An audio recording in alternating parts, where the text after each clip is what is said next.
Salam sehat buat anak-anak kami semuanya. Bertemu lagi dengan Ibu Deka. Kita akan belajar biologi.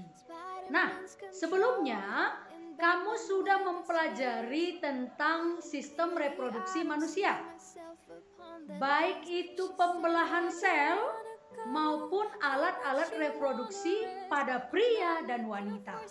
Nah, kali ini apa yang akan kita pelajari? Yaitu tentang siklus menstruasi. Nah, siklus menstruasi terjadi pada wanita. Secara umum itu akan berlangsung satu siklus 28 hari sekali. Nah, tetapi ada siklus pendek yang berlangsung 18 hari dan siklus panjang yang bisa berlangsung sampai 40 hari sekali. Menstruasi pada wanita dimulai masa pubertas sampai nanti berakhir di masa menopause, yaitu lebih kurang usia 45 tahun. Dalam siklus menstruasi ada 4 hormon yang sangat berperan penting pada wanita. Yang pertama itu ada namanya hormon estrogen, ya. Hormon estrogen ini ada pada pria dan wanita. Hanya saja lebih banyak pada wanita. Hormon estrogen itu berperan penting mengubah seorang anak perempuan menjadi perempuan dewasa. Baik itu perubahan pada organ-organ reproduksi dan bentuk tubuhnya. Hormon progesteron pada wanita sangat berperan penting mempersiapkan seorang wanita dalam menghadapi kehamilannya. Hormon ketiga adalah hormon FSH, Follicle Stimulating Hormone. Ini diproduksi oleh kelenjar pituitari yang ada di bagian otak tengah kita. Yang keempat adalah hormon LH, luteinizing hormone, juga diproduksi oleh kelenjar pituitari atau hipofisis.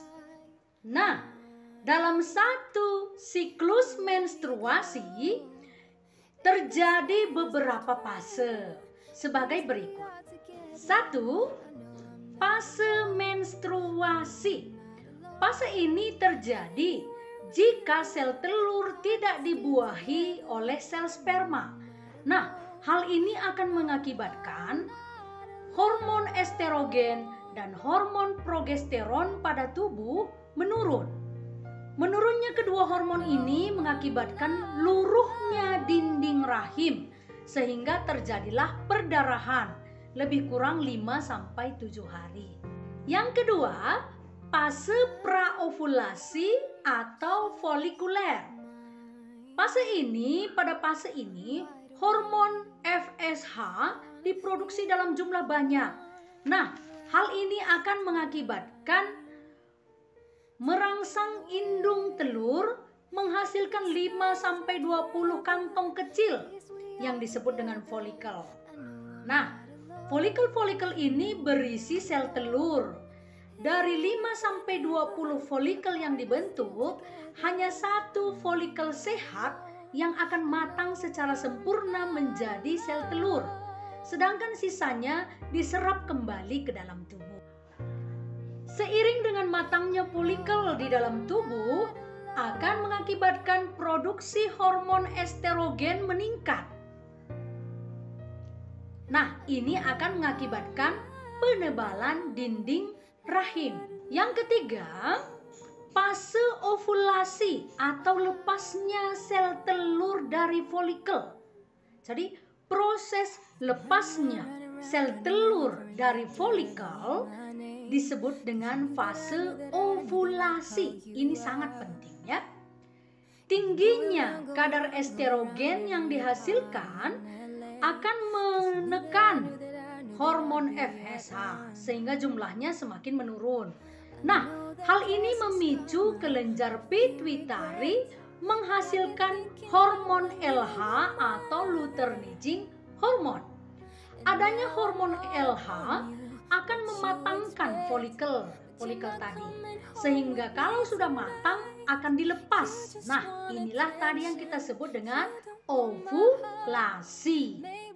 Fase yang terakhir adalah fase sekretori atau luteal ya.